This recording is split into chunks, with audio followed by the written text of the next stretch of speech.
దూరం ఉండి కొంచెం దూరం ఉండి కొద్దిగా దూరం ఉండి దూరం అడ్డం ఓవర్లు ఇంకొకరు వెనకకైనా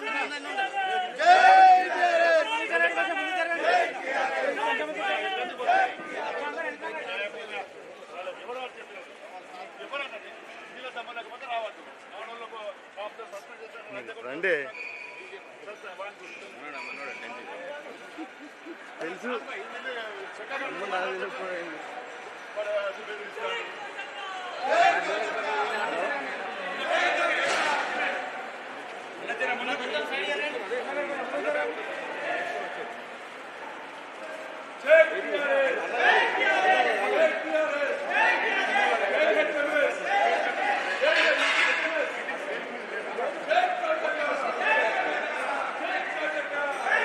కొంచెం అవి చూడండి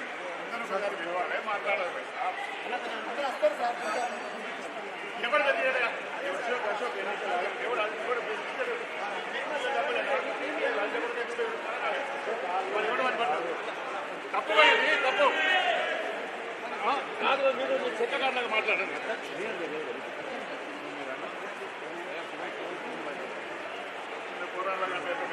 ఎవరు బెదిరిస్తాడు పేరు చెప్పండి భీమా ఏంటి చెప్పండి రమ్మని మరి మీరేం చేస్తారు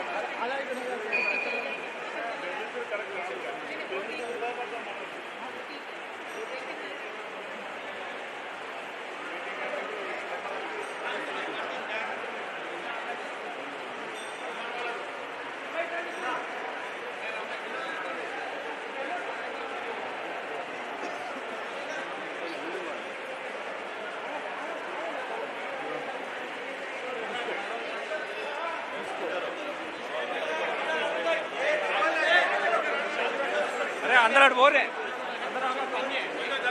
మేడం చూస్తారు మీరు కూర్చొని పని చేయండి నార్మల్గా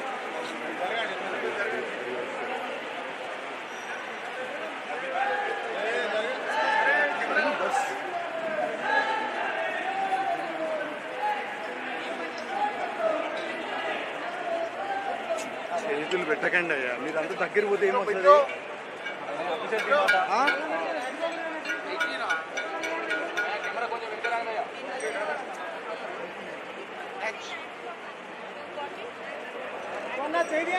भैया हेलो भैया चाहिए माइक अन्ना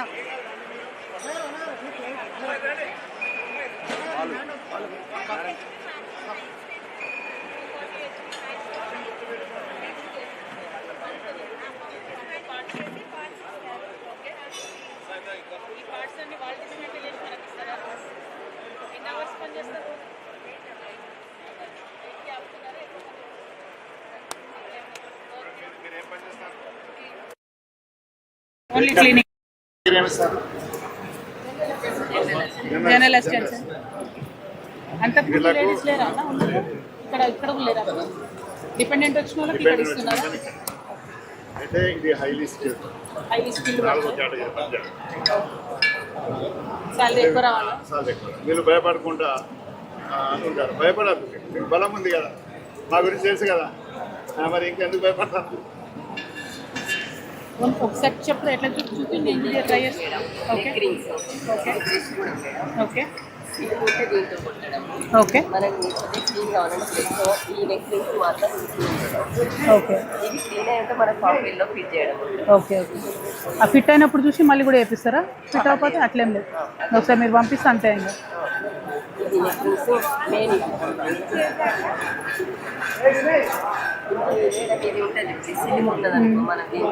మధ్యలో ఉన్నదా అట్లా కొట్టడం వెళ్ళిపోతుందా పొరలాగా పైనది కొద్దిగా చేసాం మేము. ఒకసారి ఆల్రెడీ చేసిరా? జస్ట్ ఇట్లా అనడమేనా? కొద్దిగా క్లీన్ చేసామండి. ఓకే, ముందే క్లీన్ చేసి ఉన్నారు కాబట్టి ఈజీగా అవుతుంది. స్టీల్ అంటే మేడం ఇట్లా రస్తుంది, ఆహా, అది దీంతో మేము చేసాం ఇటు సైడ్. ఓకే, ఇదంతా ఆల్రెడీ చేసేసి కాటన్ వేసుకొని క్లీన్ చేసాం. ఓకే. ఆ రస్ట్ ఉండేది ఇప్పుడు ఇదంతా మంచిగా అయిపోయింది. ఇదంతా క్లీన్ చేయడము, కొద్దిగా ఇత్తడి కలర్ ఈ కలర్ వచ్చేంత వరకు కూడా చేయాలి. Neck rings madam. ఓకే, ఇట్లా ఇది కొద్దిగా క్లీన్ ఇట్లా ఈ కలర్లో రావాలి. ఇగో ఈ స్టీల్ కలర్ ఇక్కడ వరకు వచ్చేంత వరకు చేయాలి. ఎన్ని అవర్స్ పడుతుంది ఇది ఒక్కొక్కటి చేయడానికి? ఒకటి ఫుల్ ఒక డే అంతా పడుతుందా?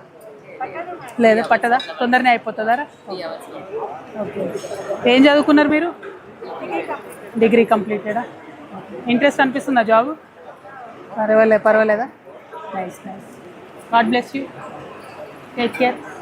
ఏం భయపడకండి, గట్టిగా ఉండండి. పే గ్రేడ్ అది పెరగాలంటున్నా మేము మాట్లాడతాం. మీరు మీ పని చేసుకోండి, మేము మాట్లాడతాం మీ తరఫు. Thank you.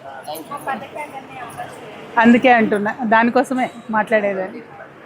సొంత ఇంటి పథకమే మెయిన్ కదా.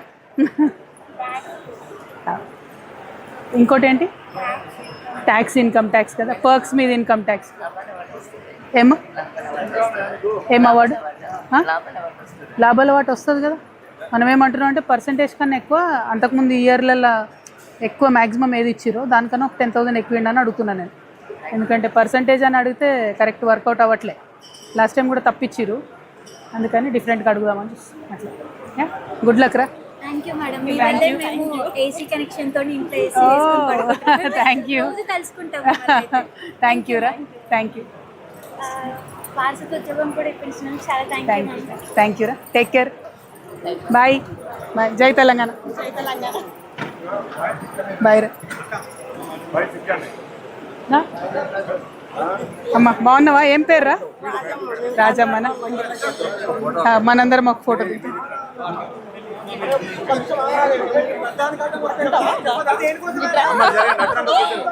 ప్రతిసారి తలుచుకుంటాం మేము. థ్యాంక్ యూ రా. ఏంట్రా ఇటు వస్తారా? శ్రీలతం.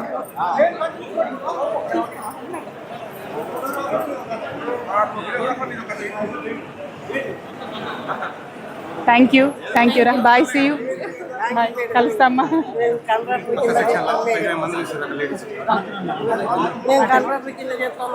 కాంట్రాక్ట్ కింద చేస్తురా? ఎంత వస్తుంది జీతం? 10,000 వస్తున్నాయా? ఎక్కువ రావాలి. స్టోర్స్లోకి వెళ్ళి వచ్చిరా మీరు? నేను అడుగుతాను అన్న. కాంట్రాక్ట్ ఎంప్లాయీ ఓన్లీ 10,000 వస్తుందంటే కటింగ్ కాంట్రాక్ట్ వర్క్.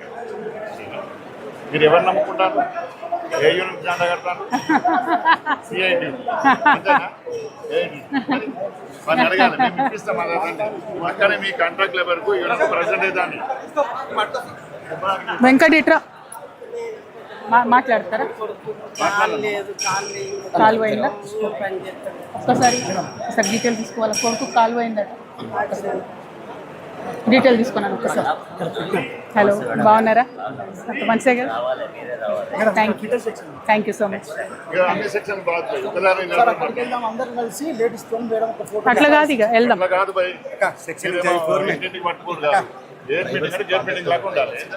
బాగున్నారు. కాంట్రాక్ట్ డ్రైవర్స్ ఏమి ఇబ్బందులు ఉన్నాయి? ఓనర్ కమ్ డ్రైవరా? ఇది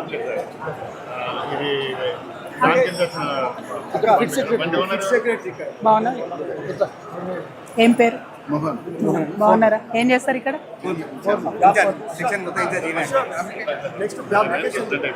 ఇక వద్దన్న, వెళ్దాం. వద్దు వెళ్ళిపోదు. వద్దు వద్దు.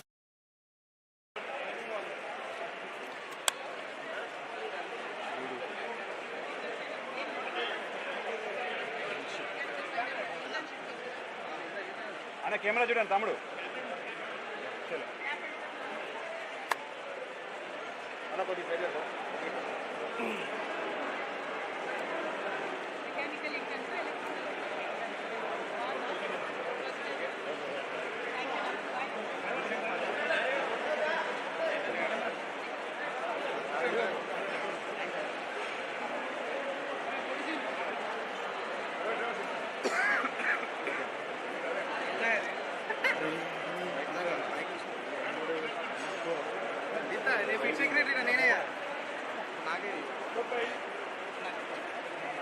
పదండి పదండి ప్లీజ్.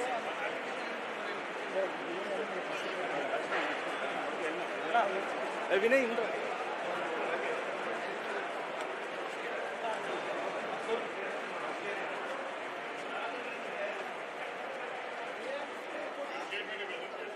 జై టిఆర్ఎస్ జై టిఆర్ఎస్ జై టిఆర్ఎస్ జై టిఆర్ఎస్ నాయకత్వం వర్ధిల్లాలి రైతక్క నాయకత్వం వర్ధిల్లాలి రైతక్క నాయకత్వం వర్ధిల్లాలి. రెడ్డి మైక్ తెచ్చినావా తీసుకురా ఇక్కడ పెట్టు. జై టిఆర్ఎస్ రైతక్క నాయకత్వం వర్ధిల్లాలి రైతక్క నాయకత్వం. 2 minutes. 9 minutes ఉంది. 9 minutes ఉంది. అయిపోతుంది. మైక్ ఆడ పెట్టి స్టార్ట్ చేయండి. సారీ ఓకే అంటే సార్ పెడ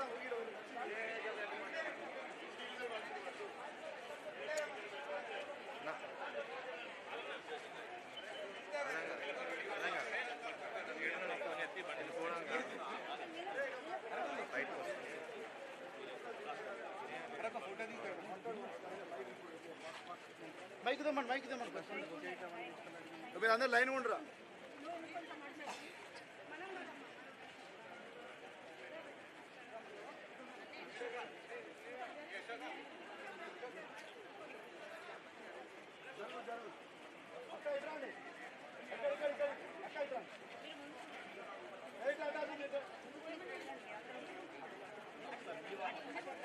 అందరు దూరం ఉన్నారు, అందరు దూరం ఉండండి.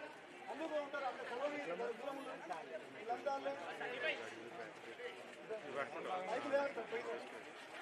మధ్యలో డిస్కనెక్ట్ చేయడం సరే. ఇది కానీ ఏ కానీ ఎంతసేపు అవుతుంది ఏమవుతుంది?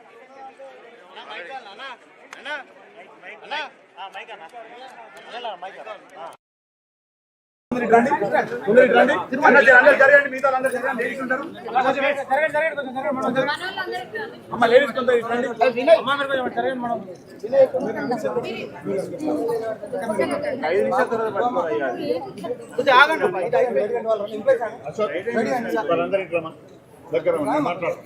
Thank you so much. Thank you take care. Thank you. ఏం ప్రాబ్లమ్స్ అయితే ఏం లేవు, పర్వాలేదు. సర్ఫేస్ మీద ఓకే, అది important. Nice nice. Good luck రా. అన్న మీరు చెప్తారా? మాట్లాడన్నా ఇట్లా రా అన్న.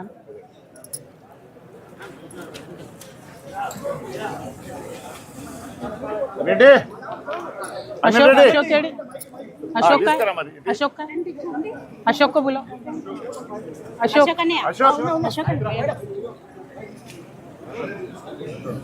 ఫస్ట్ టైం నేను ఫెయిల్ అయినా ఇక్కడ.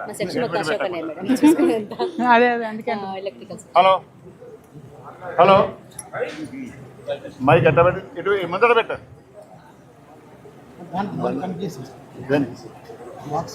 हाँ नो प्रॉब्लम, आप बात करिए, आ जाता.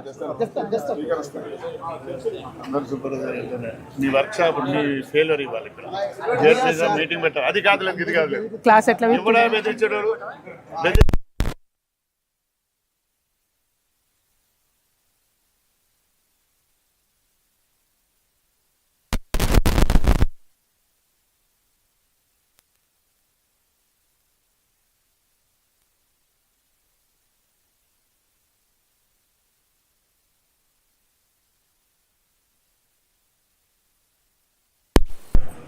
ఇంజనీర్ సాబ్ మీ సమస్యల గురించి హెచ్ఎంఎస్ కొట్లాడింది, ఒకరోజు సమ్మె చేసింది. మీకు తెలియదు, అది మర్చిపోకూడదు. కార్మికుల కోసం మిమ్మల్ని కూడా ఇవాళ మేనేజ్మెంట్ ఆటలు ఆడుకుంటుంది మీతోటి. మీ సమస్యలు పరిష్కారం చేయడం లేదు. ఏ కార్మిక సంఘం మీ గురించి మాట్లాడలేదు, ఒక హెచ్ఎంఎస్ తప్ప. తెలంగాణ రక్షణ సేన చీఫ్ మా యూనియన్ అధ్యక్షురాలు కల్వకుంట్ల కవిత గారు ఇక్కడికి వచ్చినప్పుడు మీరు కూడా వచ్చి కలవాలి. దట్ ఈస్ మర్యాద. మేము ఎంప్లాయీస్ గురించి పనిచేస్తున్నాం, అందరి గురించి. కార్మిక మిత్రులారా, వర్షా మిత్రులు మీకోసం వచ్చిన కొద్దిగా దగ్గర రండి వైసాబ్. మీరు భయపడకండి. ఆ భీమా గారు ఏం సస్పెండ్ చేయరు, ఎవరికి ఏం బెదిరిస్తారు, ఉత్తగానే బెదిరిస్తారు. అట్లా మీరు దగ్గరకు పోతే మిమ్మల్ని ఇది చేస్తాం అది చేస్తామని, జీతం కట్ చేస్తామంటే అది ఉత్తమాటలే. జీతం కట్ చేస్తారంటే వాళ్ళ జీతాలు ఎన్ని కట్ చేయాలో మాకు తెలుసు. మీ ఏరియా వర్క్షాప్ నుండి ఏసీలు ఎత్తుకపోయిన ఆఫీసర్ మీద జీతాలు కట్ చేయాలి, మీకు ఎట్లా కట్ చేస్తారా? హైదరాబాద్ ఇంట్లో ఏసీలు పట్టుకుపోయింది ఇక్కడ నుండి. అటువంటి వాళ్ళు దౌర్బాజులు ఉన్నారు. కనుక ఏదేమైనా తెలంగాణ రక్షణ సేన హెచ్ఎంఎస్ ఇద్దరం కలిసి సింగరేణి సంస్థను కాపాడాలి, సింగరేణి కార్మిక సమస్యల పరిష్కారం చేయాలి. అక్కడ దుకాణం పెట్టింది అనిల్, మీరు ఇట్లా పైసా రెండు మైక్స్ పట్టుకొని మాట్లాడండి. 2 మైక్స్ పట్టుకొని మాట్లాడండి. భాయ్ సాబ్, సపరేట్ దుకాణం అక్కడ పెట్టకండి. కనువలు వేసుకున్నావు, నువ్వు కూడా రాబోతే ఎట్లనే? మేడం ఇక్కడ ఉంటే మీరు అక్కడ గుసగుసలు పెడతారా? రావాలి, మీరు అట్లా దూరం పోవద్దు, అందరు దగ్గర రావాలి. సమస్యల మీద మనం వచ్చినాం. ఇంజనీర్లు గెలిచిన సంఘాలు నాటకం ఆడుతున్నారు. గుర్తింపు సంఘం గుర్తింపు సంఘానికి మీరు భయపడుతున్నారు. మేమున్నాం కదా, గుర్తింపు సంఘం కాల పరిమితి అయిపోయింది. అయిపోయిన తర్వాత వాళ్ళని ఇన్ఫార్మర్ లాగా సింగరేణి మేనేజ్మెంట్ వాడుకుంటుంది. వాళ్ళను తరిమిగొట్టవలసిన అవసరం మనకు వచ్చింది. డిసెంబర్ 27 నాడే అయిపోయింది.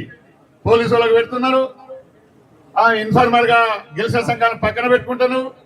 ప్రభుత్వంకు అనుబంధంగా ఉన్న కార్మిక సంఘాలే ఏటీసీ గాని, ఐఎన్టీసీ గాని, సిఐటి గాని ఏ ఒక్క సమస్య మనది పరిష్కారం చేయలే, కొట్లాడలేదు. కొట్లాడని దమ్ము లేదు, వాళ్ళకు ధైర్యం లేదు. పిరికితనాన్ని నూరుపోస్తున్నారు. కార్మికులకు ధైర్యం చెప్పవలసిన ట్రేడ్ యూనియన్ నాయకులు పిరికితనాన్ని నూరుపోస్తారు, బెదిరిస్తున్నారు. మాట్లాడకపోయి నేను ట్రాన్స్ఫర్ చేస్తాడు, అది చేస్తాడు, ఇది చేస్తాడు అని. కనుక అటువంటి భయప్రాంతాలకు భయపడాల్సిన అవసరం లేదు. హెచ్ఎంఎస్ మీకోసం ఉంది. ఆపదలు ఉన్న కార్మికులను ఆదుకోవడం, సింగరేణి సంస్థను కాపాడడం. ఈ వర్క్షాప్, ఇంత పెద్ద వర్క్షాప్ దేశంలో ఎక్కడ ఉండదు. ఇక్కడ రిపేర్ చేయడానికి కెపాసిటీ ఉన్న ఎలక్ట్రీషియన్స్ ఉన్నారు, ఫిట్టర్స్ ఉన్నారు, మజ్దూర్స్ ఉన్నారు, టెండర్స్ ఉన్నారు. ఏ పనైనా ఇక్కడ చేయొచ్చు. ప్లేడేలు ఇవ్వస్తుంది అనే సాకుతోటి పైసలు ప్లేడే అలవెన్స్ వస్తుంది, ఆఫీసర్లకు వస్తలేదు, వీళ్ళకి ప్లేడే ఎందుకు పెట్టాలి, రిపేర్ ఎందుకు చేయించాలి వీళ్ళకు అని ఆదివారం పని కూడా బంద్ పెట్టి వాళ్ళు ప్రైవేట్ వాళ్ళకి ఇస్తారు. ప్రైవేట్ వాళ్ళకి ఇవ్వాల్సిన అవసరం లేదు. ప్రైవేటు ఒక ఠేలాలో షాప్ పెట్టుకుంటారు. ఠేలాలో షాప్ పెడితే ఇక్కడ ఉన్న యంత్రాలు అక్కడ తీసుకుపోయి ఠేలాలో రిపేర్ చేసుకుని వస్తారు. ఇంత పెద్ద వర్క్ షాప్ లేదు.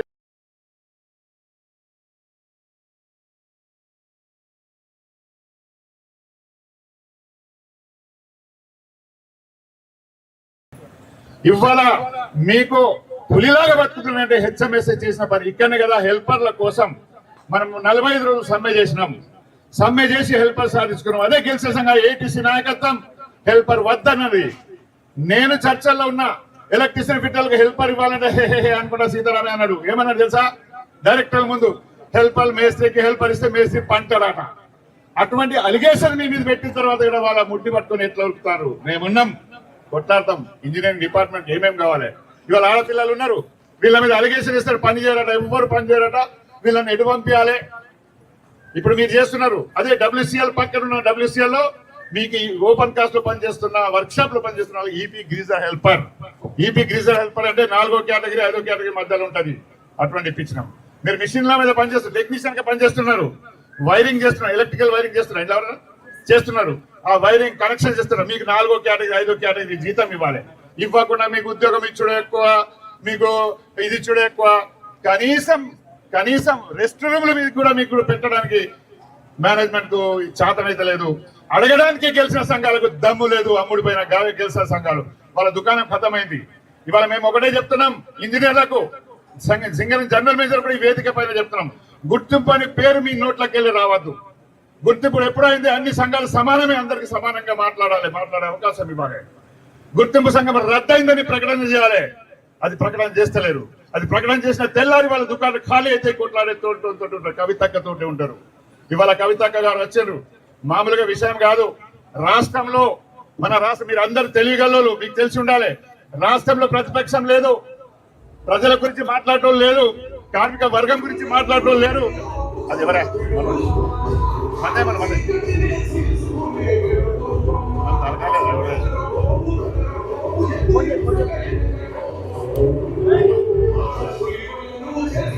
కంపెనీలు పెట్టిన అనుకున్నా, మనవలు పెట్టినారా? కనుక కామ్రేడ్స్, వర్క్షాప్ లో బతికించడానికి లాస్ట్ టైం సుధీత పటేల్ చైర్మన్ ఉన్నప్పుడు మాకు అమెరికా పంపించడం నేను చూసిన. ఇక్కడికంటే అధ్వానమైన పరిస్థితి అక్కడ. ఇక్కడ ఇంత వర్కర్స్ ఉన్నారు. వెల్డర్స్ ఎందుకు అపాయింట్ చేయలే, మోటార్ మెకానిక్స్ ఎందుకు అపాయింట్ చేయలే, టర్నర్స్ ఎందుకు అపాయింట్ చేయలే, ఫిట్టర్ ఎలక్ట్రీషియన్ ఎందుకు అపాయింట్ చేయలే. అండర్ గ్రౌండ్ లో పనిచేస్తున్న ఫిట్టర్ కు ఏజ్ అయిపోయిన వాళ్ళకు వర్క్ షాప్ లో పెట్టచ్చు. 12/3/90 మేము ఒక ఒప్పందం చేసినాం, అది గుర్తుంచుకోండి మీ కామ్రేడ్స్. ఫిట్టర్ ఎలక్ట్రీషియన్ ద్వారా ఫిట్టర్ ఎలక్ట్రీషియన్ ఆరోగ్యం భాగాలకి అన్ఫిట్ అయితే సేమ్ జాబ్ వర్క్ షాప్ ఇప్పించిన ఘనత మాది. జాడీదురుగా మేము ఇప్పించినాం. ఈ దరిద్రపు ఏటీసీ ఐఎన్టీసీ వాళ్ళు టీజీపీకేఎస్ వాళ్ళు మజ్దూర్ ఇస్తారు, మజ్దూర్ గా పనిచేస్తారు. ఓవర్మెన్ కు అన్ఫిట్ అయితే మజ్దూర్ చేస్తారు. Overmen, Sardar, supervisor, fitter, electrician, operator వీళ్ళు అన్ఫిట్ అయితే బండలు మోసే పనికి తెప్పిస్తారు. లైట్ జాబ్ ఉంటుంది వాళ్ళది, సోఫిస్టికేటెడ్ జాబ్. డంపర్ లో నడిపించిన వాళ్ళకి డంపర్ హెలికాప్టర్ క్యాబిన్ లాగా ఉంటది. అందులో ఏసీలో పనిచేయడానికి అన్ఫిట్ అవుతాడా, బయట ఇక్కడ తీసుకొచ్చి మజ్దూర్ బండలు మోసే మజ్దూర్ చేయిస్తాడు. ఇటువంటి లోపభూయిష్టమైన ఒప్పందాలు ఈ ఏటీసీ నాయకత్వం, ఈ ఐఎన్టీసీ నాయకత్వం, ఈ నాయకత్వమే టీజీపీకేఎస్ చేసింది. దానికోసం మేము సమ్మె నోటీస్ ఇస్తామని మొన్న అన్నాం. డిపెండెంట్ ఎంప్లాయ్మెంట్ కోసం మిగతా సమస్యల మీద సమ్మె నోటీస్ ఇస్తాం. సింగరేణి కంపెనీలో ఎప్పుడు కూడా ఐక్య పోరాటాలు ఫెయిల్ కాలే, ఇండివిజువల్ పోరాటాలు ఫెయిల్ అయినాయి. ఐక్య పోరాటాలు ఇస్తే ప్రతి కార్మికుడు సమ్మెలు ఉంటే ఇంట్లోనే ఉంటాడు. సమ్మె సక్సెస్ చేసిన సమస్యలు పరిష్కారమైనవి.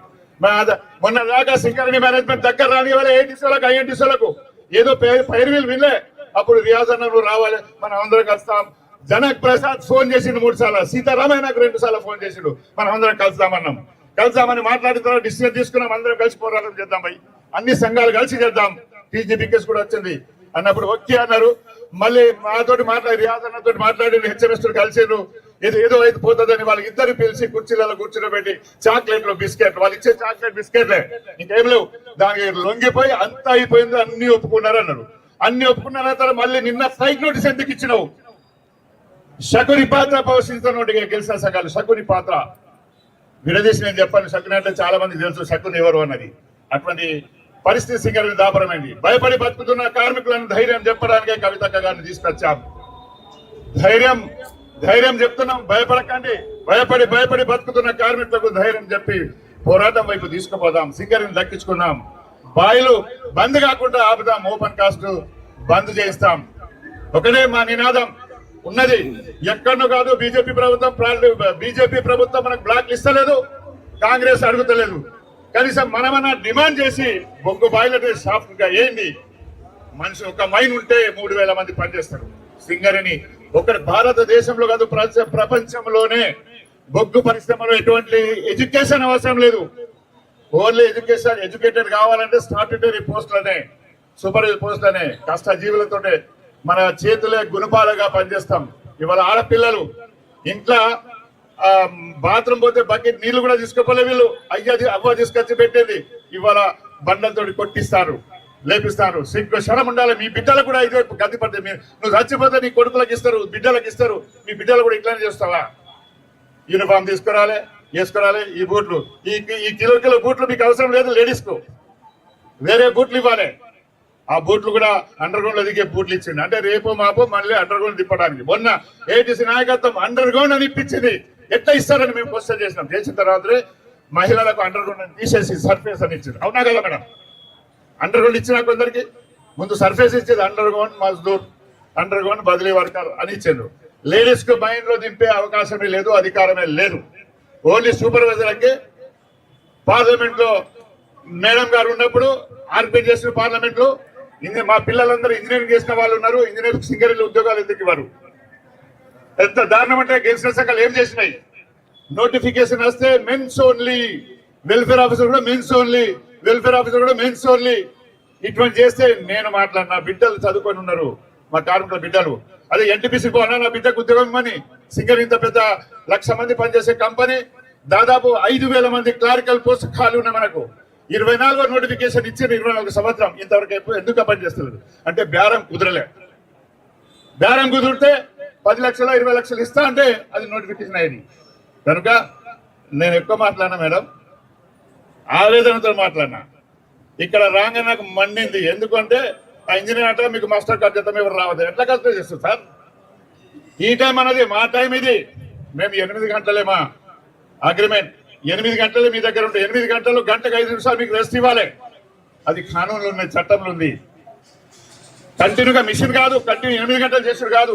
అందుకే మేమందరం మాట్లాడి ఐఏలో డిస్కషన్ అనేది 15 నిమిషాలు సర్వేలో చేసిన వాళ్ళకు 5-15 2 గంటలు పని చేసిన వాళ్ళు 15 నిమిషాలు టీ టైం, దాని రెస్ట్ అంటే ఇంటర్వెల్ అంటారు. దాని తర్వాత లంచ్ టైం 45 నిమిషాలు.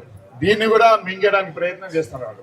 ఏదేమైనా సరే, నేను వెనకకెళ్ళి ఎవరు కూర్చున్నాను మాట్లాడుకొని. కనుక మేడం మీరు పాలసీల మీద మాట్లాడండి, గ్రౌండ్ వర్క్ మేము చేస్తాం, పాలసీ మీద చేయండి. సింగర్ సంగతి చూద్దాం, గుర్తు గెలిచిన సంఘాల జాతకం బట్ట పెడదాం, వాళ్ళు ఏం పని చేసిన 2 రోజులు. తర్వాత ఈ పాలసీల రకరకాల వేధింపుల గురించి, ఆ వేధింపులకు వ్యతిరేకంగా ఇవాళ కొత్త కానూన్ వచ్చింది. అన్ఫేర్ లేబర్ ప్రాక్టీస్ మీరు డేర్ చేసి మిమ్మల్ని సతాయించడం నాకు చెప్తే, హెచ్ఎంఎస్ చెప్తే మేము కేసు ఫైల్ చేస్తాం. పాత అన్ఫేర్ లేబర్ ప్రాక్టీస్ రూల్ ప్రకారంగా చేయాలి. కొత్త కానూన్లో ఏమొచ్చిందంటే, అన్ఫేర్ లేబర్ ప్రాక్టీస్ మీద కంప్లైంట్ ఇస్తే ఏల్సి 50,000 రూపాయలు ఫైన్ వేస్తాడు. 50,000 నుండి 50 లక్షల దాకా ఫైన్ చేసే పవర్స్ ఇప్పుడు వచ్చినాయి. అందుకే RK7 మైండ్లో మా కామ్రేడ్ తీసి ఎక్కడ పడేస్తే మళ్ళీ నోటీస్ ఇప్పించి సేమ్ ప్లేస్లో ఇప్పించాం. అందుకే ఆపదలు ఉన్న కార్మికులకు మేము ఆదుకుంటాం, మీకు అందుబాటులో ఉంటాం. రాత్రి 12 గంటలకు కూడా ఎవరికి ఫోన్ చేయండి, సీతారామ గారు ఫోన్ చేయండి, ఫోన్ లేపడు.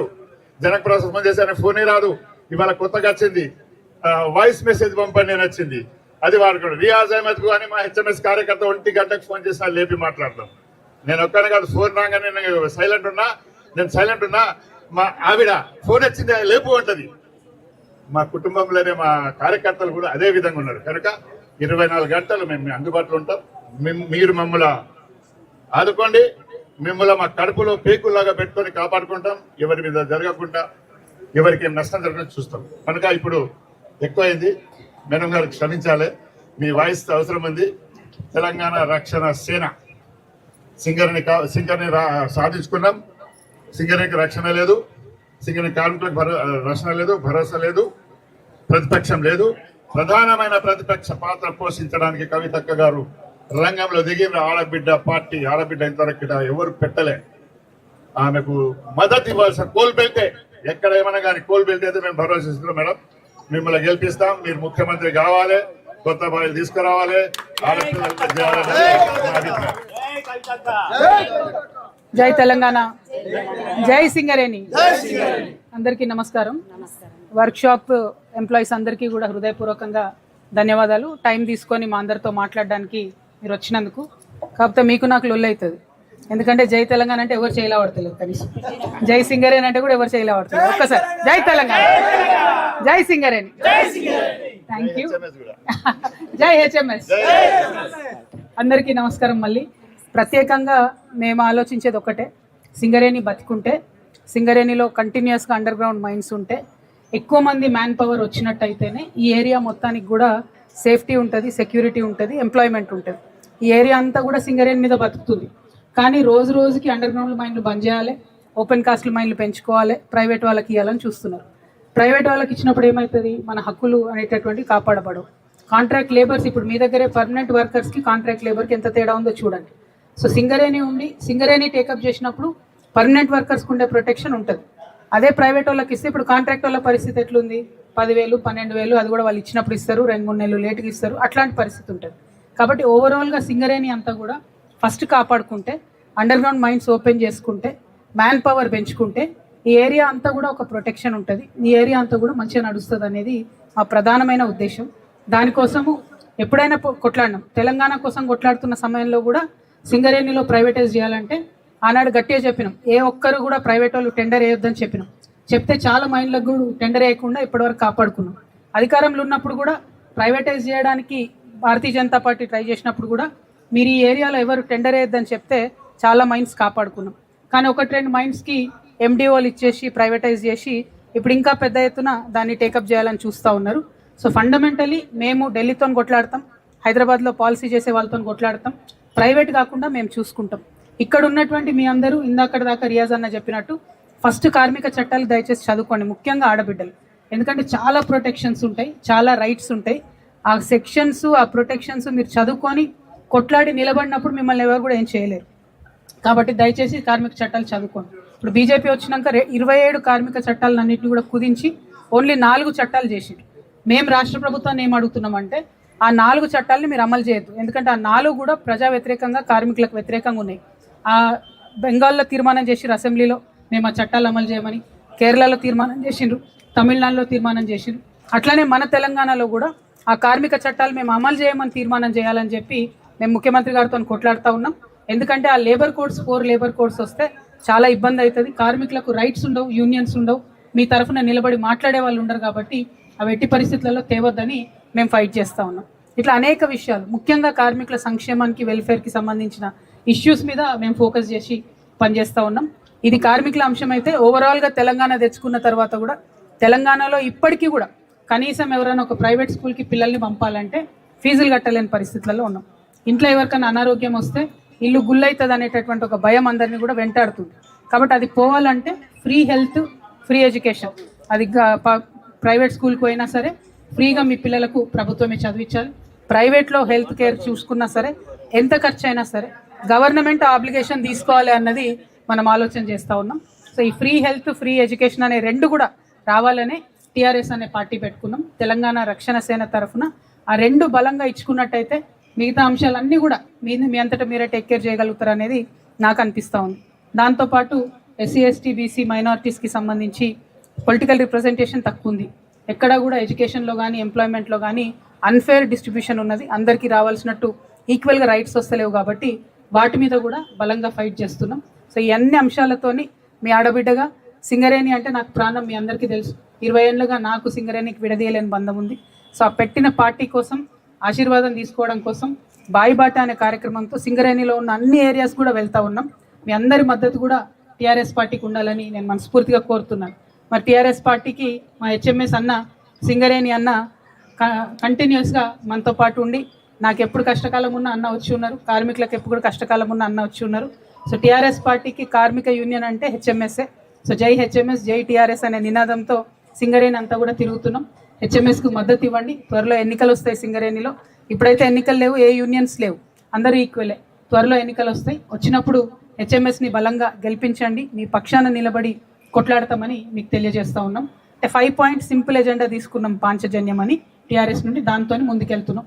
ఒకటి హెల్త్, ఒకటి ఎడ్యుకేషను, మూడవది మీలాంటి యంగ్స్టర్స్ చదువుకున్న వాళ్ళు, ఇప్పుడు ఇంటర్న్షిప్ చేస్తున్న పిల్లలు ఉన్నారు, రేపు పొద్దున ఏదైనా ఇండస్ట్రీ పెట్టుకోవాలనుకుంటారు. 2 lakhs to 20 crores without banks మనం లోన్స్ ఇవ్వగలగాలి, ఇచ్చే పరిస్థితి ఉన్నది. ఇప్పుడు ఎట్లయితే సెల్ఫ్ హెల్ప్ గ్రూప్స్, మహిళా సంఘాలు చేసిండ్రో అట్లా యూత్ ఎంపవర్మెంట్ గ్రూప్స్ ఆడపిల్లలకి, మగపిల్లలకి చేసి వాళ్ళకి 2 to 20 crores, 2 lakhs to 20 crores loans ఇవ్వాలన్నది నా టార్గెట్. రైతుల కోసం పనిచేయాలనుకుంటున్నాం, సోషల్ జస్టిస్ కోసం పనిచేయాలనుకుంటున్నాం. కాబట్టి మీ ఆడబిడ్డగా మేము ముందుకు వచ్చినాం. మమ్మల్ని ఆశీర్వదించి దీవించాలని కోరుతూ, మీకే చిన్న కష్టం వచ్చినా మీతో పాటు ఉంటామని మరొకసారి మాట ఇస్తూ ఉన్నాం. అల్టిమేట్గా ఏంటన్నా అల్టిమేట్గా ఇక్కడ యాజమాన్యానికి, ఇక్కడ ఉండేటటువంటి మేనేజ్మెంట్కి నేను ఒకటే చెప్తున్నా, ఏ పొలిటికల్ పార్టీ కానీ, ఏ యూనియన్ కానీ కార్మికులతో మాట్లాడడానికి వస్తామంటే ఆపేటటువంటి హక్కు మీకు లేదు. మీరు అనవసరంగా ప్రతి గేట్ దగ్గర పోలీసు వాళ్ళని పెట్టుకొని, ప్రతి గేట్ దగ్గర తోపులాట చేసి, సీన్ క్రియేట్ చేసి, మేమేదో డిస్టర్బ్ చేస్తున్నాం అనేటట్టు చేస్తున్నారు. మీరు ఉల్లంఘన చేస్తున్నారు. 2వ రోజు మా పర్యటనలో చూస్తున్నాం, ప్రతి చోట మీరు అడ్డుకుంటా ఉన్నారు. ఇది కరెక్ట్ కాదు. నేను ముఖ్యమంత్రి గారిని మళ్ళీ అడుగుతున్నా, మీరు ప్రతిపక్షంలో ఉన్నప్పుడు మీరు ప్రతి చోటికి పోయినారు, మీ రాహుల్ గాంధీ గారు ప్రతి చోటికి పోయినారు. మీరు ఇచ్చిన మాట తప్పితే మేము మాత్రం అప్పటి నుంచి ఇప్పటివరకు హక్కుల కోసమే కొట్లాడుతూ ఉన్నాం.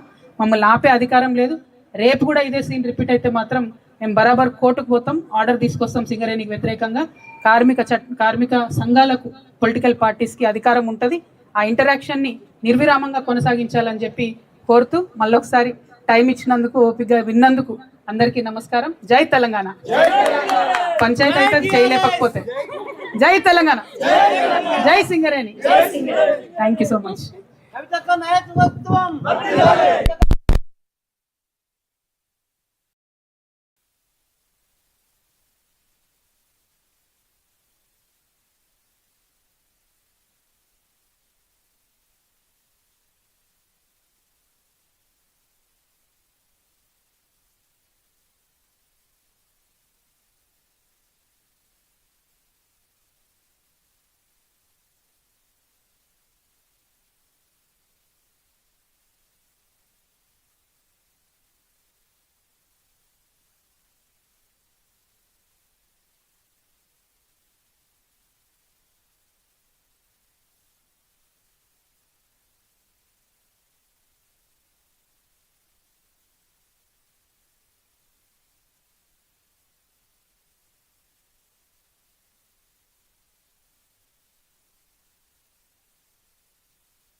మీరు ఎందుకే ముందు నుంచి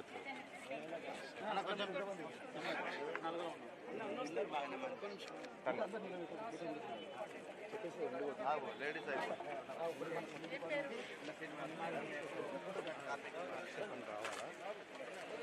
ఎండు కొట్టుకుంటాం ఇండియా ఒక్క నిమిషం అన్న ఒక్క నిమిషం ఒకటి చూపిస్తాడు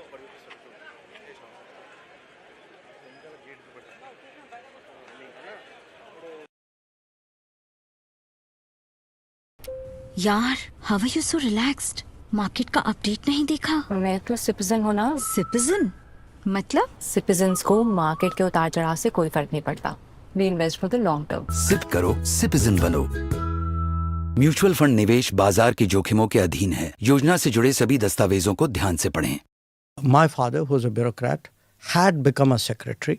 In 1980, when Indira Gandhi was re-elected, he was the first secretary that she removed. I had no active desire to join politics at all. I mean, to me, as I said, it came as a complete surprise that the Prime Minister could even consider me. People who claim to be internationalists suddenly become super nationalist. You know, beware of such people. And I ask people, if we were being accommodative, who sent the Indian army to the LAC? Rahul Gandhi didn't send them. Narendra Modi sent them. China is an exception. And it is an exception. And please notice, I said China, China. There is a phrase, war by other means.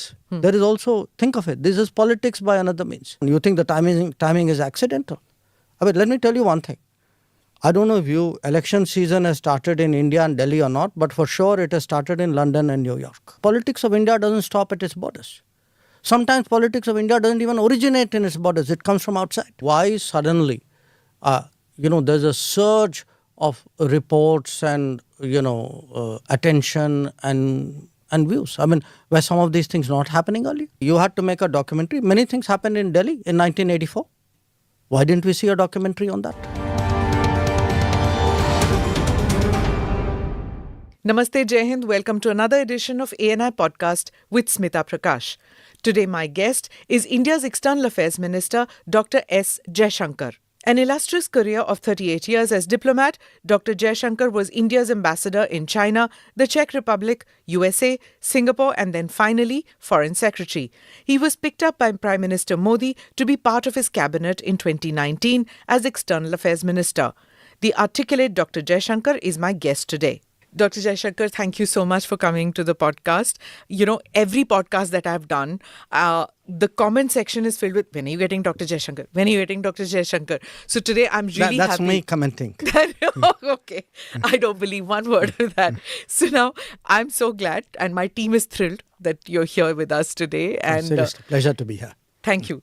So I am going to get into the macro issues of policy matters and India's neighborhood and all in the second half of the podcast. Okay. The first half is basically a curation of all that I've been seeing on the comments section where people said, please ask Dr. Jaishankar this. So the question which most people had was that how did the transition take place from, being a bureaucrat, a career diplomat, to becoming a politician, joining Mr. Modi's cabinet? Mm-hmm. How did you make that transition? What tools did you employ? Well, I didn't make the transition. It happened. Mm-hmm. I mean, it happened because, as you know, I come from a bureaucratic family. We don't have anybody remotely in the family who's entered politics in any party at any time.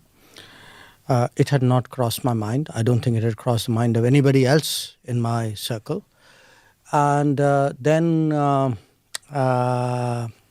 and behold, what happened in May of 2019 happened. Now, once I entered, I must say, in all honesty, I myself was very unsure. I mean, I had watched politicians all my life.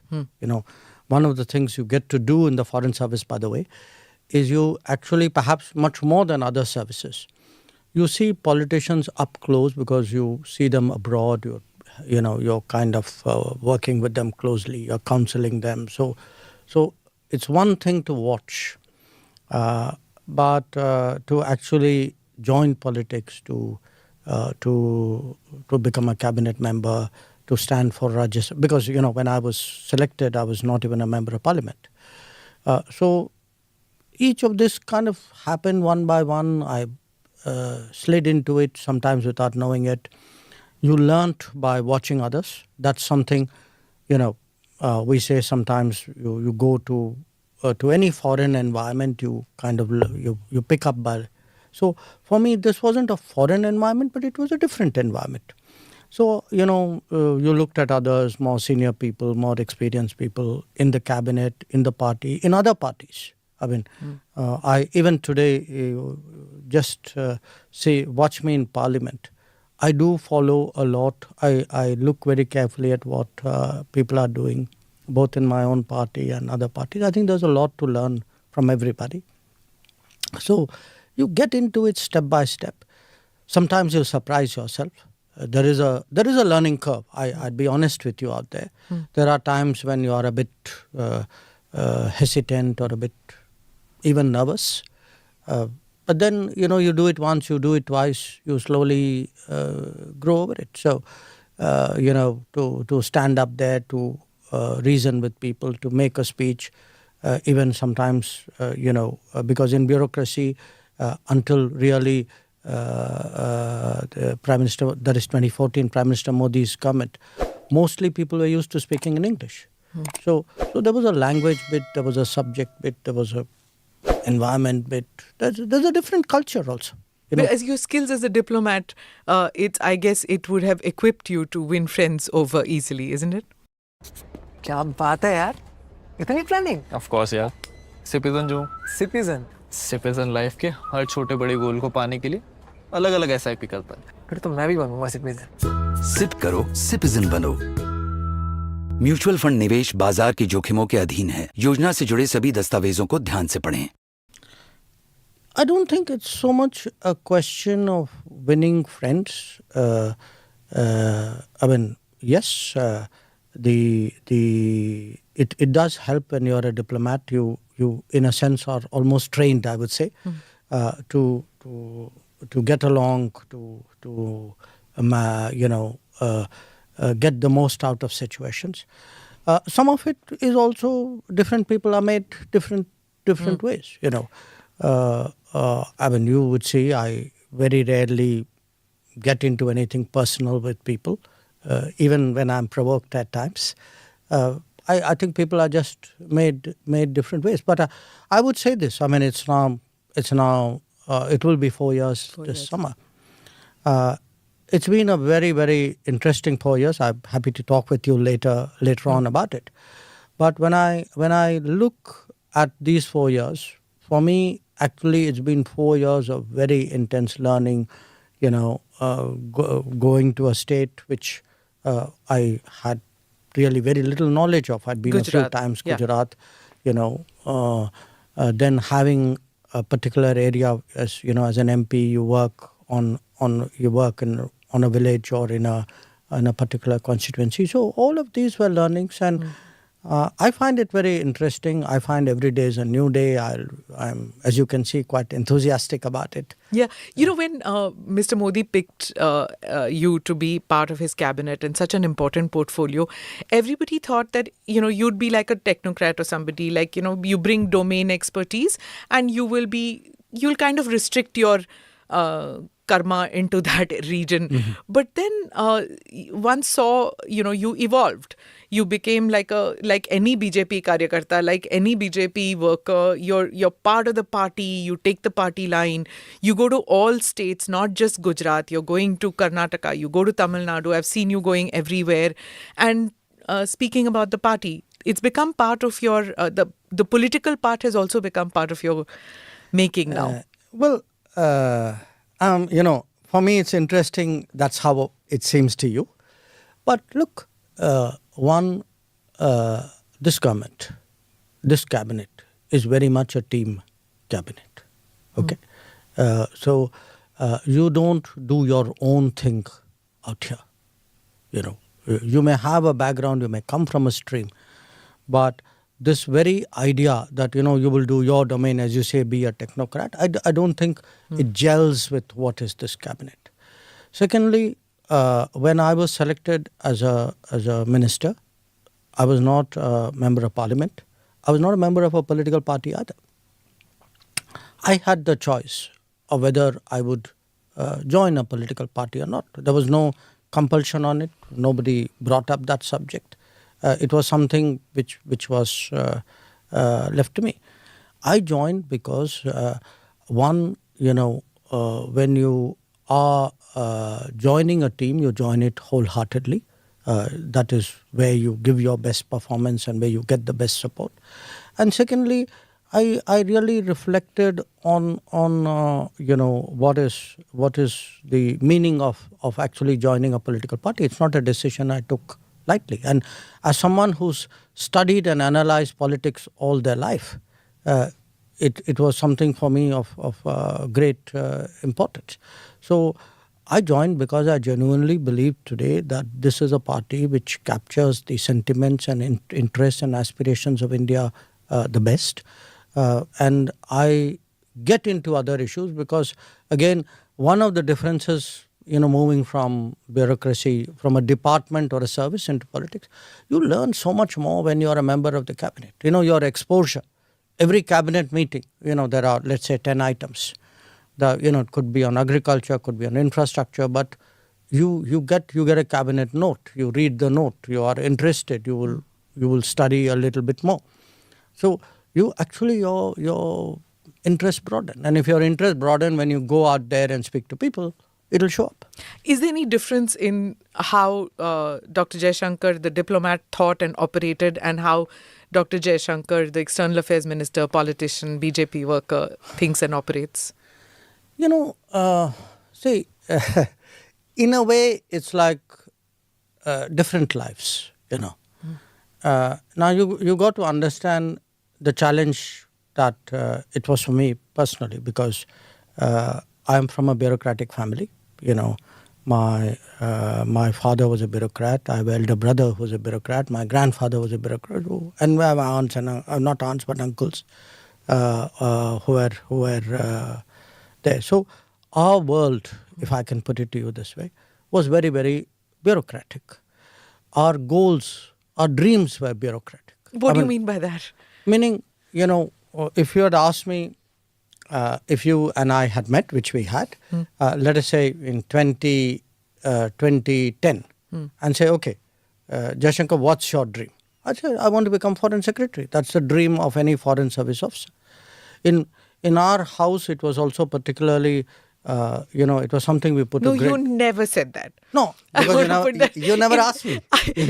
It was in 1993, I think, that I first met you. Hang on. You never asked me that bluntly, but had you asked me that, look, it's a reasonable dream to have. I mean, after all, when you, if you start a business or you do something, you want to be the best in it, right? Yeah. Okay. I mean, there's nothing wrong with that. Sure. So, fine. I wanted to be the best foreign service officer. And to my mind, the definition of the best that you could do was to end up as a foreign secretary. Now, in our household, there was also, I would say, I won't call it pressure, but we were all very, very conscious of the fact that my father, who was a bureaucrat, had become a secretary, but he was removed from his secretaryship. He became, at that time, probably the youngest secretary in the Janta government in 1979. For viewers and listeners who don't know, Dr. Jaishankar's father was Dr. K. Subramaniam, who played a key role in formulating India's strategic doctrine. Sorry for interrupting you. So, in 1980, he was Secretary Defence Production. In 1980, when Indira Gandhi was re-elected, he was the first secretary that she removed.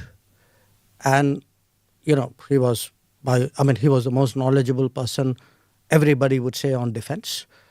He was also a very upright person. Maybe that caused a problem, I don't know.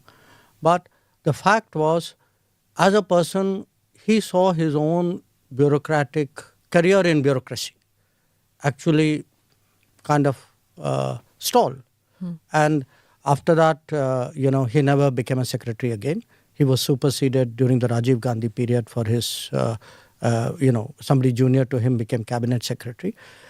So it was something he felt. We rarely spoke about it, but it was obviously something which must have been inside him. So he was very, very proud when my elder brother became secretary. And in my case, he passed away in 2011. At that time, I had got what you would call grade 1, which is like a secretary rank ambassador. I didn't become secretary. I became after he passed away.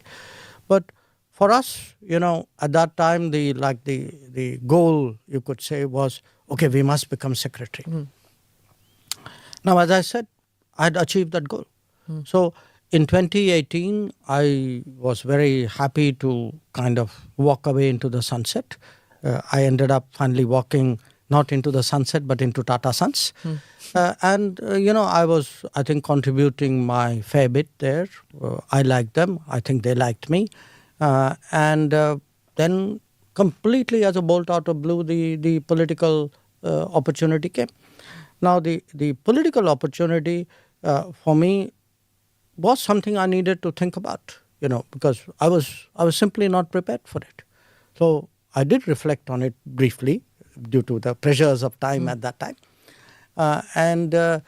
When you say what is the difference between the foreign secretary or the bureaucrat Jaishankar and the minister, thought process,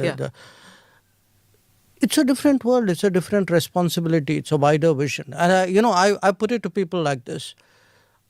बधाई हो बेटी, लेकिन अब baby के साथ जिम्मेदारियां बढ़ जाएंगी। डोंट वरी चाचू, दोनों सिटीजन्स हैं। सिटीजन्स बढ़ती जिम्मेदारियों के साथ अपना SIP अमाउंट भी बढ़ाते हैं। सिप करो, सिटीजन बनो। म्यूचुअल फंड निवेश बाजार के जोखिमों के अधीन है। योजना से जुड़े सभी दस्तावेजों को ध्यान से पढ़ें। I may have sat 40 years in the parliament gallery. It's not the same as being on the parliament floor. I used to sometimes, in fact, Sushma Swaraj was my minister, and as foreign secretary, we used to talk a lot. I mean, we had this practice. We used to have long, I'd go and see her every day, but of course, day would begin by her actually calling every morning. And I always had the comfort as a secretary. And if I don't want this to sound immodest, I was a confident secretary. I believe I was a good secretary. But I had the confidence that I have a minister and a prime minister above me who at the end of the day shoulder that political responsibility. Now, come May 2019, that political responsibility is mine. It's a completely different feeling. As a minister, you have to look at it not departmentally. There may be something, let us say, which is, I'm giving you an example. Say wheat export to some country. As a secretary, I would say, that country's relationship is very important. But as a minister, I'll have to say, okay, what's my own wheat prices looking like? What are the domestic concerns out there? Who else do we need to talk to? Every issue, every major issue has some political angle, which a minister will tend to see much faster than a bureaucrat, however good that bureaucrat may be. So it's kind of challenging? Yes, absolutely. It is. Okay, so I don't know whether you'll answer this question, but I will ask you that who asked you? Was it the Prime Minister? And two, what was the first time that you met Mr. Modi, and what were your first takeaway of that meeting? Who asked me, meaning who asked me to join the cabinet? The government. Yes, the Prime Minister asked Prime me. Minister, okay. When did I meet Mr. Modi first? I met him in 2011 in November in Beijing. I never met him before. Oh, he was Chief Minister then? He was Chief Minister then. Okay. He had come on a visit. And that's how our acquaintance started. I assume in the light of later events, I must have made a good impression. I can tell you, frankly, he made a very big impression on me because by 2011, I had already done, I had done what... Two ambassadorial postings already, No, right? this was my third. Third one, yeah. And I'd seen... So Singapore and Czech. So I'd seen, people come and go, chief minister. I had never met someone better prepared, better, more serious, and also more... I found him very interesting. I give you and this is a person, by the way, we are meeting here for the first time. So we go through this business briefing, what he should say, who is meeting, etc. Then he said that मैं आपसे अलग बात करना चाहता हूँ, कुछ राजनीतिक विषय हैं, उन पे भी मैं briefing लेना चाहता हूँ. It was a bit of a surprise. No chief minister had done that. And of course, he told me, I mentioned it in one piece I've written, saying, look, it's very important for me that I'm abroad. I may be from a different party, but I shouldn't say or do anything which is different, that too in a country like China. So it's very, I want you to brief me on key issues. And we were having our problems at that time. Even at that time, there was a listing problem. There was staple visas problem. They were not dealing with our northern command. There were, all these Arunachal. There was some Gujarati diamond. Yes, there was a bunch of Gujarati Surat diamond traders who had also been detained. He brought that up as well. After I was done with him, and we went for the meetings, and then we were riding in the same car. So he said, I have this habit. He said, मैं हर meeting के बाद मैं debrief लेता हूँ. और अगर आपको कहीं कुछ लगता है कि things are not okay, आप इशारा करिए. Okay? So I remember this because, for me, there is a certain manner of working which he has. He's all the time like gauging, sensing, very, very sensitive to this, very keen that he should not make a mistake, that he should convey things accurately, that the policy, that the nuances are captured. This was my first experience of him. After that, I didn't see him till he became Prime Minister. Okay. Is it the same now? Before he travels, after he travels, when you travel? Is it the same kind of thing, foreign policy matters, you talk to each other where he asks questions, you answer, you ask questions, he answers? Is that how it works? No, it is and it isn't. I mean, intrinsically it is the same, but it's now on a totally different scale and league. Sure. So now what happens is usually, we would strategize before, we spend, usually I'd say even not at the beginning of the year, but even in the previous year, we'd start thinking, what should we be doing? Where are we going? Who should we engage? That kind of strategy session. When it comes to something specific, it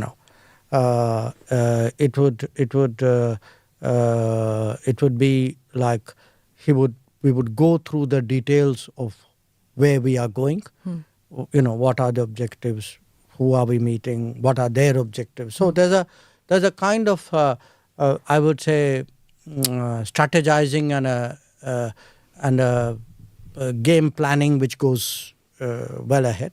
And then it's repeatedly visited, reviewed. So sometimes even in the midst of meetings, you would see us, one of us lean across and say something to him, or him doing the same.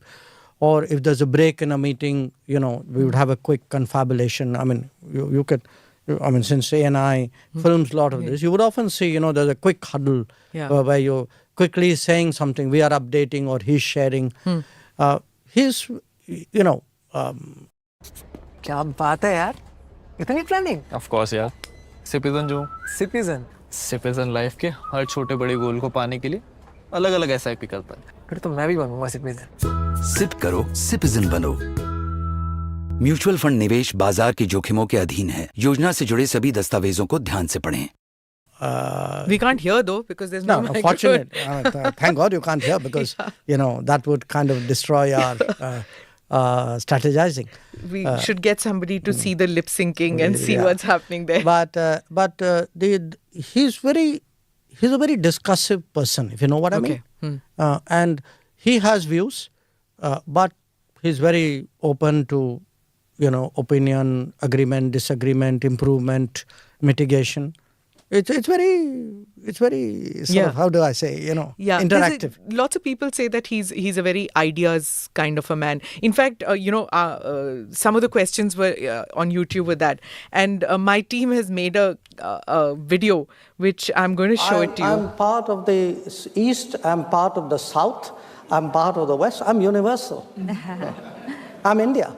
Someone to say, I'm doing this because it is for counter-terrorism. You know, you're not fooling anybody by saying these things. Mr. Soros is a old, rich, opinionated person. If I could only stop at old, rich and opinionated, I would put it away. But he is old, rich, opinionated and dangerous. You know, somewhere Europe has to grow out of the mindset that Europe's problems are the world's problems. But the world's problems are not Europe's problems. Our total purchases for the month would be less than what Europe does in an afternoon. I don't think we're sitting on the fence. Just because I don't agree with you doesn't make me sitting on the fence. It means I'm sitting on my ground.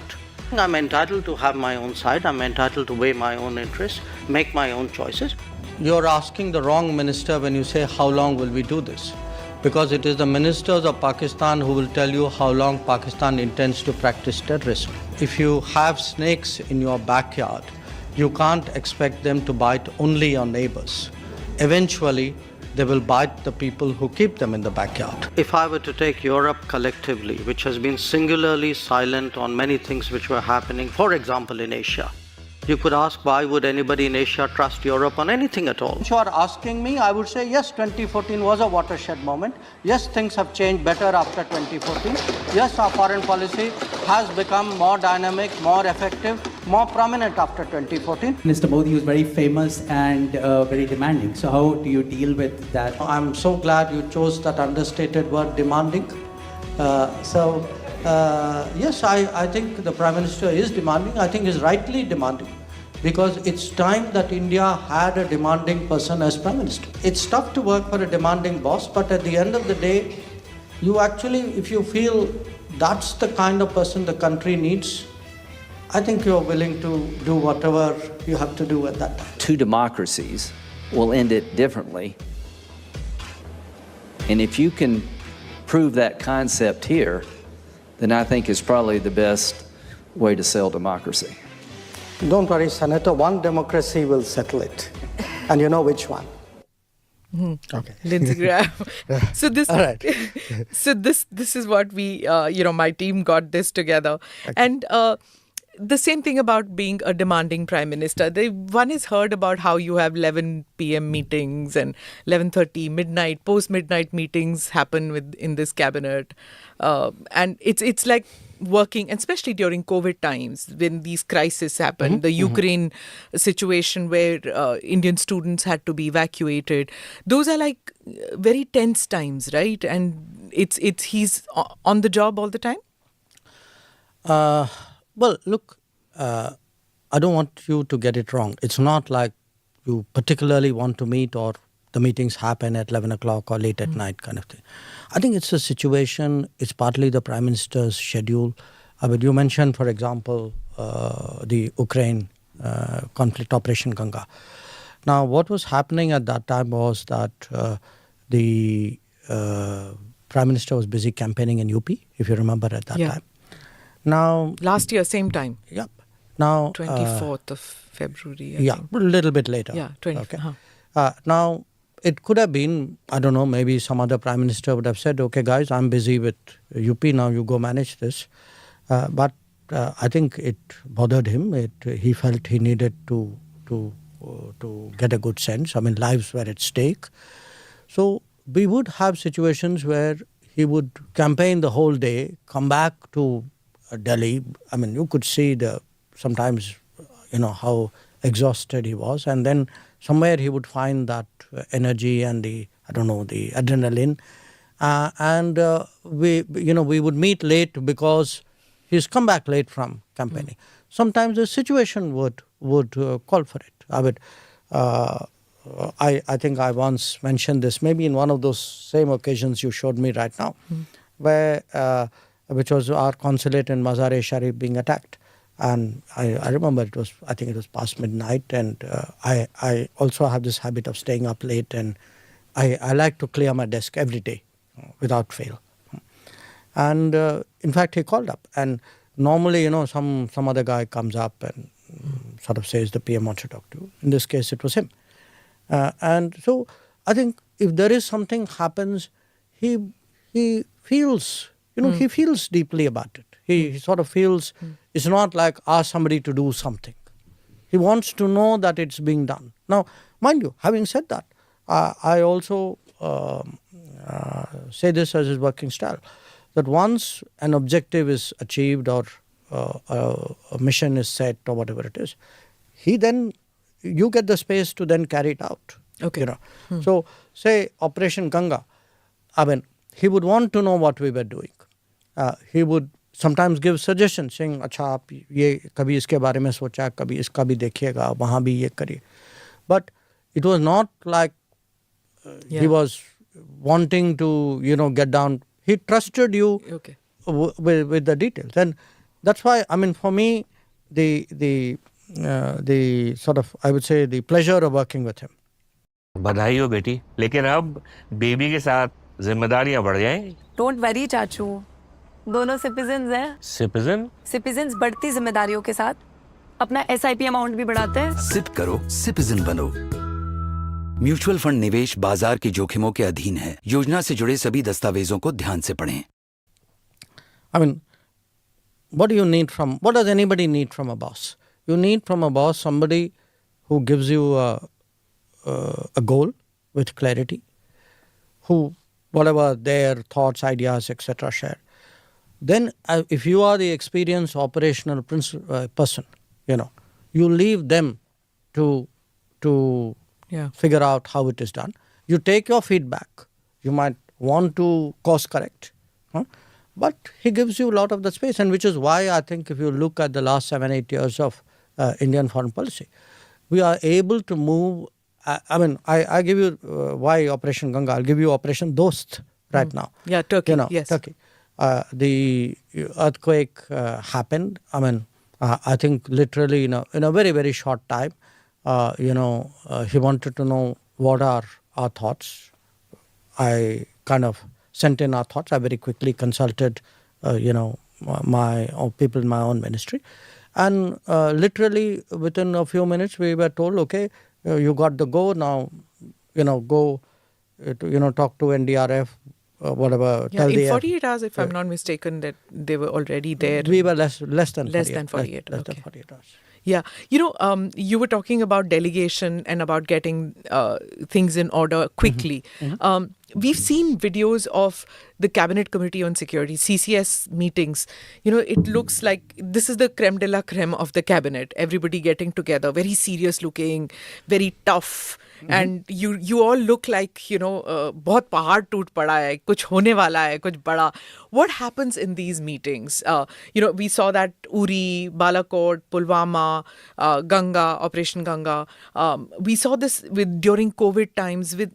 How do these meetings take place? What happens? Does everybody input, output? What happens there? No, it would vary.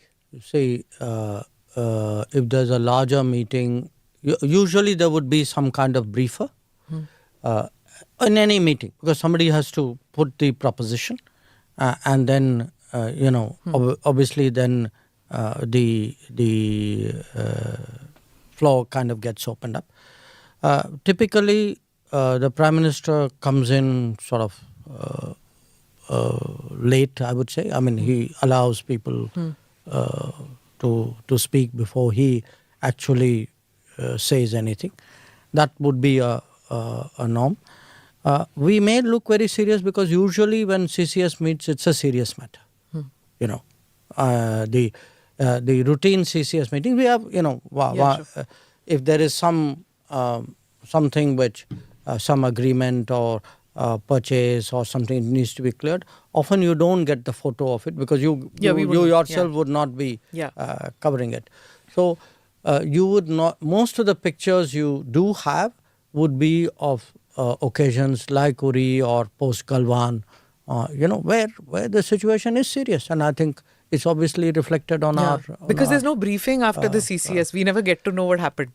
Yes, but look, I think governments at the end of the day are supposed to focus on governance. So if you have, if there are decisions you made which need to be executed, you're not going to come and tell the press, guys, we just made this decision and that is how it is going to be executed. Okay. So now let me come to, when we were talking about how you do your briefings to the Prime Minister, you do your briefings to the Cabinet. What happens when you're with parliamentary committees? There is the opposition also out there. Parliament? Or in Parliament. But the parliamentary committees, there are opposition members also, right? The Parliamentary Committee on Foreign Affairs. Oh, okay. Consultative committee. Consultative Yeah, committee, sure. right? So there are people from the opposition also in that. Sure. So how do you convince them about policy matters? Well, I have only experience of my own committee because both as Foreign Secretary and as EAM I've dealt with them. The way I deal with them is we take a subject, we tell them this is the subject. Normally we take something very topical and then we would have again a presenter. Often it would be the Foreign Secretary, could be some other secretary, normally not. Then I open it and encourage everybody to have their say. And then what would happen is, in some cases, the presenter may respond, but I would, as a minister, respond to every one of the comments which are made by every one of the members.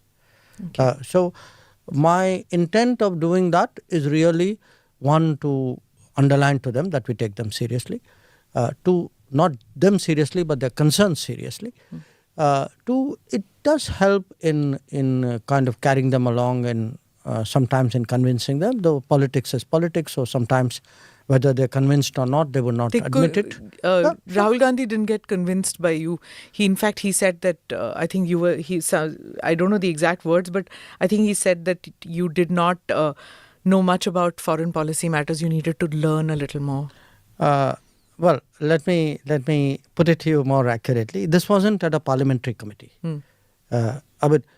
In parliamentary committees, we have interacted, but usually what happens in parliamentary committee, I try to keep to myself, so I will not get into it with you either.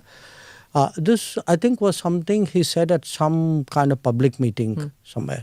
That you don't know much about. I think he, look, I cannot vouch for the exact words either, but I think it was probably in the context of China, if I remember right. Yeah, he's not convinced about China. Yeah, but I mean, he thinks that you are opaque about it. I don't know whether it's opaque or whether, there was a sort of a level of knowledge, understanding. I mean, all I can say in my defense is I have been the longest serving ambassador in China. I have been dealing with a lot of these border issues for a very, very long time. I would say, let me put it to you this way, I'm not suggesting I'm necessarily the most knowledgeable person, but I would have a fairly good self-opinion of my understanding of what is out there. Okay. But, if he has superior knowledge, wisdom, I'm always, as I said, for me, life is a learning process. Superior knowledge, wisdom on China? If he has, I'm always willing to listen. Okay. And learn from Mr. Rahul Gandhi on China? If you think that that's a possibility, I have never closed my mind to anything, however improbable it is. Okay. Yeah. All right. 4 years as Foreign Minister of India and 9th year of the Modi foreign policy. What is the report card like? बधाई हो बेटी, लेकिन अब baby के साथ जिम्मेदारियां बढ़ जाएं। Don't worry चाचू, दोनों सिटीजन्स हैं। सिटीजन्स बढ़ती जिम्मेदारियों के साथ अपना SIP अमाउंट भी बढ़ाते हैं। सिप करो, सिटीजन बनो। म्यूचुअल फंड निवेश बाजार के जोखिमों के अधीन है। योजना से जुड़े सभी दस्तावेजों को ध्यान से पढ़ें। I think it's a very solid report card. Number one, if you look today at our global standing, which is a very intangible measure of success, but it's a very visible measure of success. You ask yourself, 2023, when a Prime Minister of India, in this case Narendra Modi, convenes a meeting, walks up on a global stage, or a conference, or how do people react? Compare it with, even with him 5 years ago. perhaps with his predecessors, many of them. I would say today our global standing is clearly very much higher, is quite good, quite strong. Number two, strategically, I think there is today much greater clarity in our own thinking and in our own operations, and I say that as an implementer of foreign policy, that, people know there's a neighborhood first. Neighborhood first means build your connectivity and your contacts, and this is your first priority. Then they know there's an extended neighborhood to the west towards the Gulf, to the east, ASEAN, to the South Sagar, Central Asia. There's a set of policies which do that. Then they know there's a policy of engaging the major powers. They know there's a Africa focus. So there is today a lot of strategic clarity about our strategy, and that's necessary if you are serious about operationalizing it. Third, in terms of operationalizing it, we do today projects in almost 80 countries in the world. It's, most Indians don't realize how much we do abroad today. And those are often the test of our credibility. And there's been a huge improvement there, that projects which would often lie for years, unfinished, struggling for something, the efficiency of that has improved. On big global issues today, I think the expectation is that India would have a say, they would have a voice, they would have an opinion, and they would, if necessary, have more than that. And this could be climate change, it could be counterterrorism, it could be black money. I mean, you look at the big, it could be something like maritime security, even today trade, investment, that domain, technology. Then I would also, point to the fact that we have been able to very clearly demonstrate to the world that we are an exceptional international power, meaning we are willing to do things for others, perhaps more than most other countries are at this point of time. One is this sort of first responder record we have built up. Turkey is the latest. That if something happens, if it is reasonable, if it is within the realm of possibility, India is there early. India Operation Maitri also. Maitri, Operation, I can give you so many, yes. a whole list of these. Rahat in Yemen, Sankat Mochan in Sudan. But the COVID vaccine is something that touched everybody. I was coming to that. Yeah. Those are one country or one region or one situation. If you ask me, a single thing we have done in the last 10 years which has shaped global views about us, I think it is Vaccine Maitri. Yeah. That it's almost, I would say, it's almost emotional to hear what people come and tell you about that. And yet there was criticism at that time, if you remember, Dr. Jaishankar, because people said you haven't managed to, or we haven't managed to vaccinate all of our population, and here we were sending vaccines abroad. There was a lot of criticism then.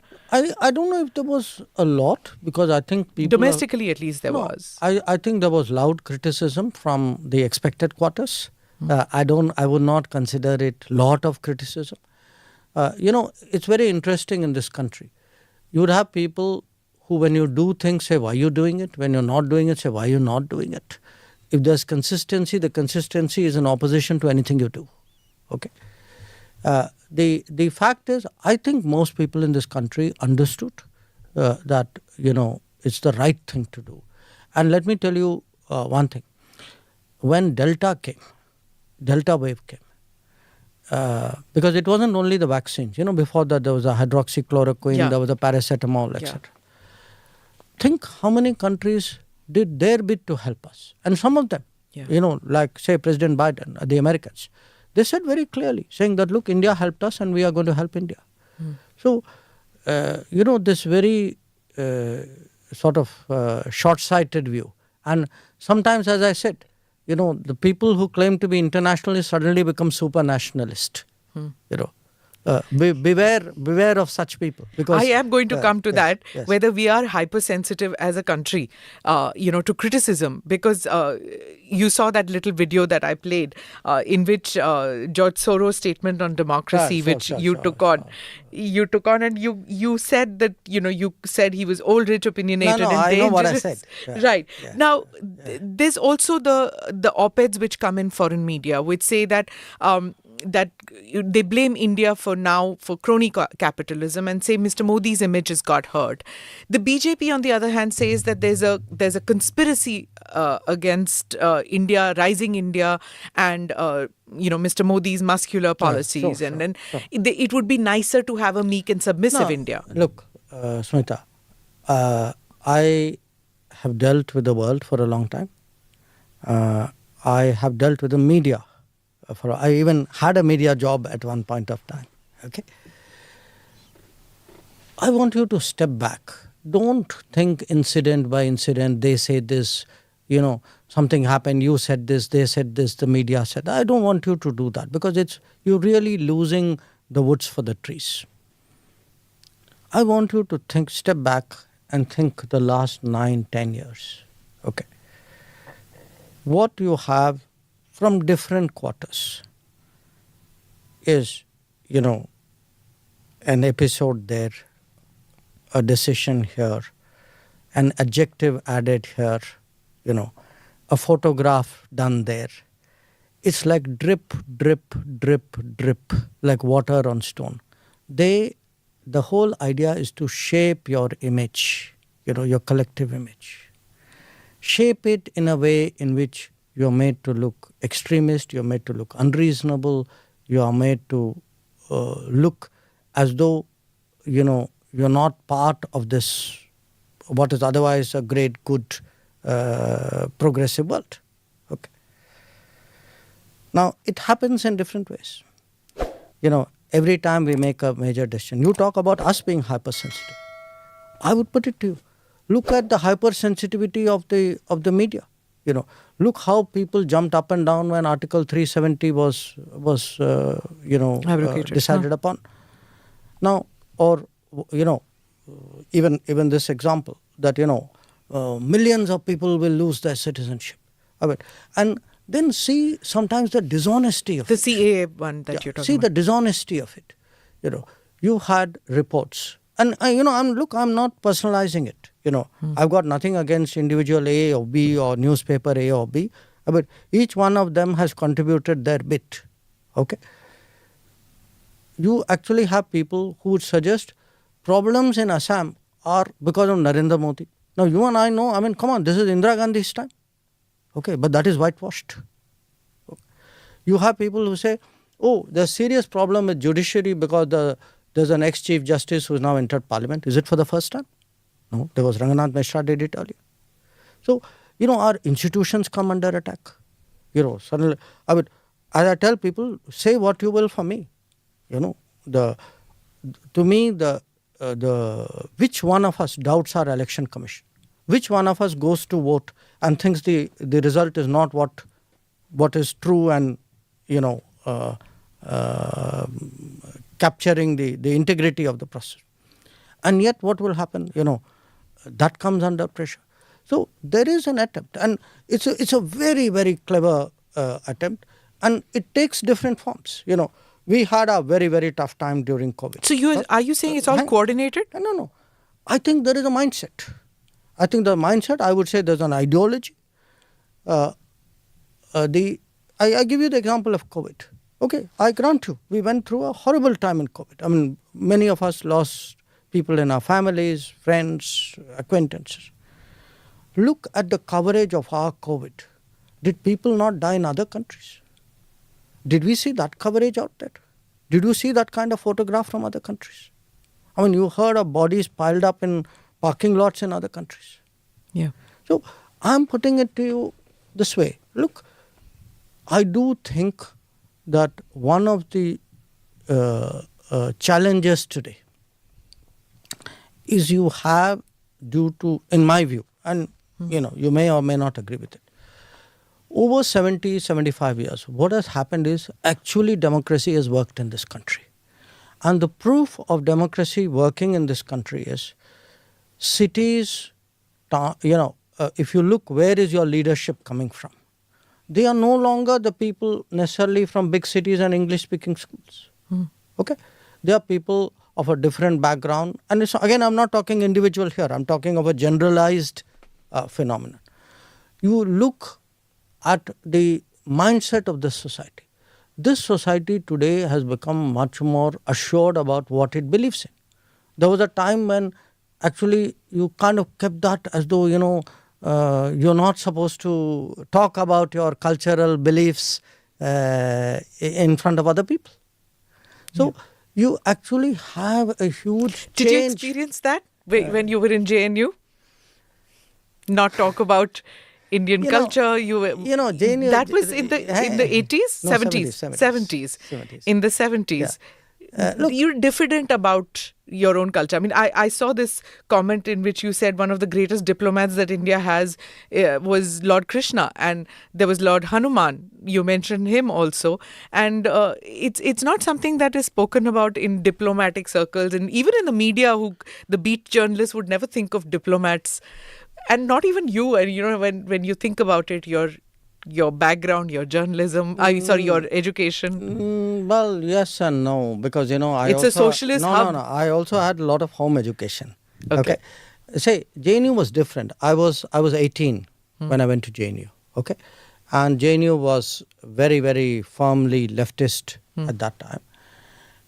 And I think everything, at 18, what you intuitively believe is either formed by your friends and acquaintances or what is reflective of your home. And definitely in our home, my father, who was a very strong influence on us, was very distrustful of ideologies and people who he believed were not, who did not have the loyalties in our own country. Such as?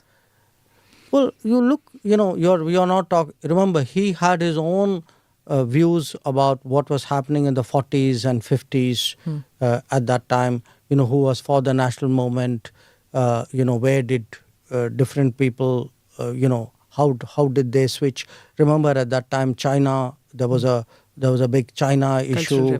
I mean, we are... you're talking the war and things. No. War, or the revolution. Okay. Yeah.